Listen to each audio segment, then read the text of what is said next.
আমি ওই ব্যক্তিকে জান্নাতের আঙ্গিনায় একটা ঘরের গ্যারান্টি দেই যে ব্যক্তি তর্ক করার সময় নিজে হক এটা জেনেও সে তর্ক থামিয়ে দেয়। অনেক সময় হয় না, অনেকে পায়ে পাড়া দিয়ে ঝগড়া করতে আসে, এরকম আছে না নাই? আপনি চুপচাপ দেখবেন একটা বাজে কমেন্টস করতেছে, আবার কমেন্টের নিচে কমেন্ট, আবার গালি, হ্যাঁ আছে না এরকম? বিষ্ণু বলেন নিজে হক এটা জানার পরেও আর যাতে তর্ক না বাড়ে, যে তর্ক থামিয়ে দেয় জান্নাতের আঙ্গিনায় তাকে আমি একটা ঘরের গ্যারান্টি দেই। ওয়াবিবাইতিন ফি ওয়াসাতিল জান্নাতি লিমান তারাকাল কাযিবা ওয়া ইন কানা মাযিহান। আর ওই ব্যক্তিকে আমি জান্নাতের মাঝখানে একটা ঘরের গ্যারান্টি দেই যে ব্যক্তি কৌতুক করার সময়ও মিথ্যা পরিহার করে।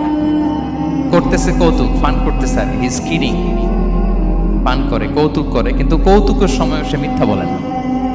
এই স্বভাব যাদের, তাদেরকে আমি জান্নাতের মাঝ বরাবর একটা ঘরের গ্যারান্টি দেই। এরপর বিষ্ণু কি বলে দেখেন, তিনি বলেন